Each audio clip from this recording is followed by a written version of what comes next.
Welcome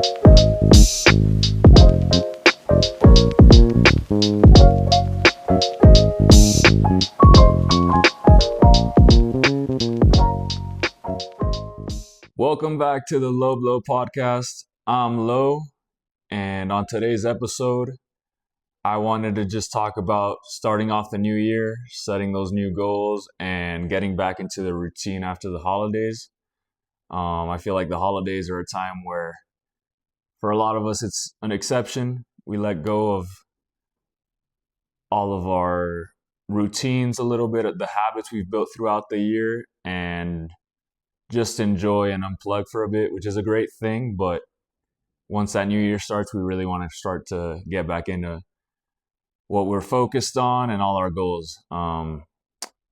So I wanted to begin with kind of just speaking on my end, my personal experience with what's going on with me, what new goals I have for myself or new endeavors I'm taking on to start the year.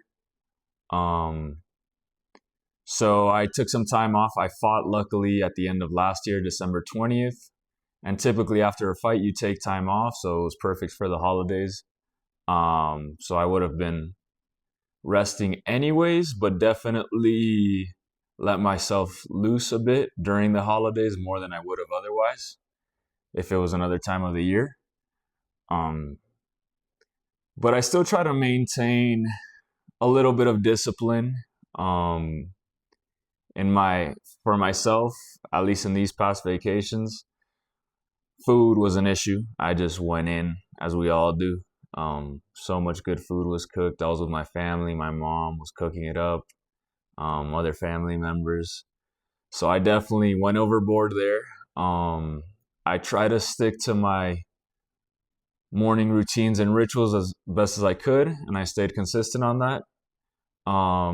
Just to not lose sight of that. That's one thing I don't compromise with. The two things are a cold shower in the morning and a morning meditation. Whether I'm on vacation or it's at any moment, I make sure to do that, and that always grounds me and makes sure to get me started on a good foot for that day. So I stuck to that. But food-wise, and even I did a bit of drinking, which typically I don't, and we all have different standards. I'm not saying mine are what yours are supposed to be, but for myself, I went in, ate everything that was in sight, and alcohol, drank more than usual. Nothing crazy, but a few beers here and there and a couple glasses of wine. And then obviously after a fight, I take time off training for a little. So I try to stay moving as best I could and let myself heal up, but definitely do a little bit of something, just stationary bike, or go on a long walk, or lift a little bit of weights just to not let my body get too out of training, since that's so important to me. So overall, there was a bit of balance. I'm not too mad at myself for it. But returning to Denver, I was over in Miami for the holidays, and returning back definitely goes almost from 0 to 100 right off the bat.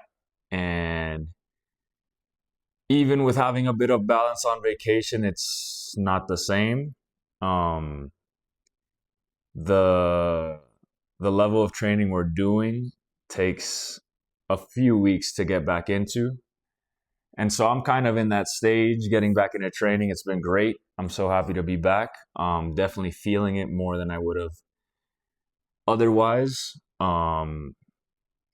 But so I want to talk about those challenges when we start getting back into it after a little bit of a layoff, and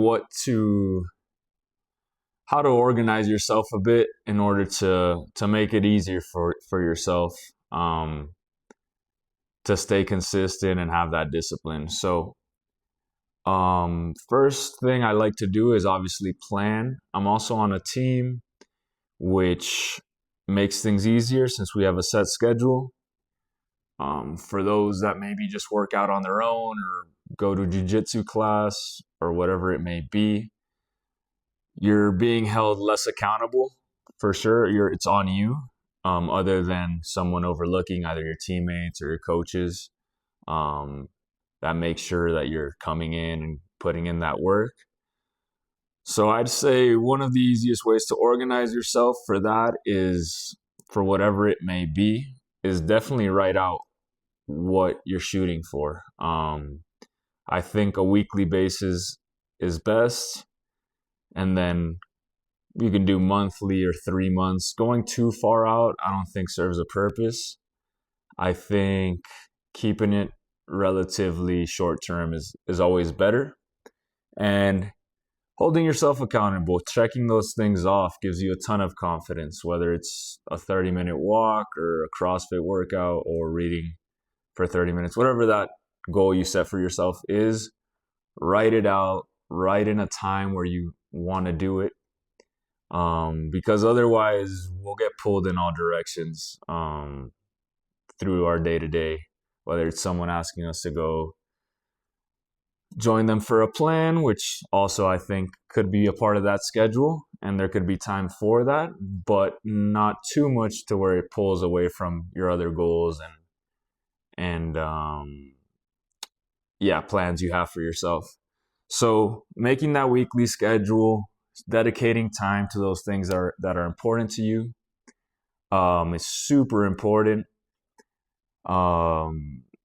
Reassessing that schedule on a weekly basis or every 2 weeks, seeing where you're lacking some time or where you have some extra time to put in. A morning routine is key to start off every day on the right foot. For me, as I mentioned, it is a 10-minute meditation and a cold shower just to kind of get me started, get me going. It could be anything. It could be a cup of coffee, a cup of mate. It could be making your bed. Simple tasks that feel like a win early in the day are huge to just build that momentum throughout your day. So starting with those short steps and building off of them as you go, but definitely setting a small goal that you could definitely conquer on a daily basis is huge, and stay consistent with every single day. Because I think that just starts to spread into everything else, whether it's jobs, relationships, etc. You start understanding how to plan and set these little tasks that start adding to that overall larger goal.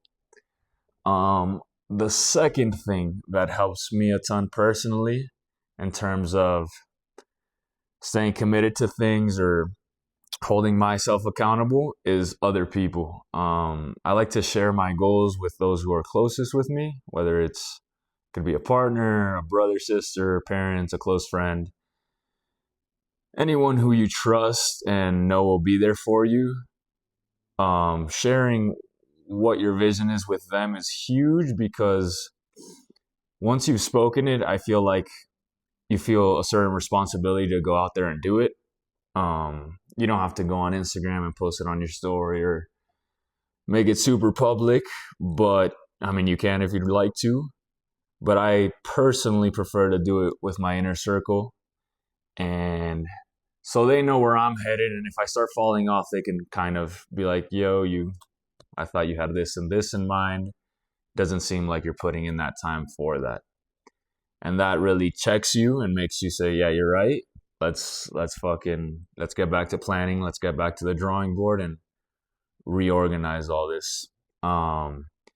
So that people who are going to hold you accountable, because sometimes if it's just you holding yourself accountable, it's not enough. We sometimes don't do it for ourselves. Unfortunately, we have to do it for others, and having that motivation, that it's a kind of pressure, I think for me helps a ton. Obviously in something that I'm shooting for. I'm not just doing it because someone else thinks it's a good idea. Another great thing that helps me a ton in keeping focus, staying on track, is surrounding myself with others who have similar paths or goals, and who are also going to hold you accountable. That's a great, that's someone you could have hold you accountable for sure. Someone who's grinding with you, whether it's on a project in work or at a gym partner who goes with you, and or in jujitsu, whatever it may be. Having another person who's going to hold you accountable and who has that same direction.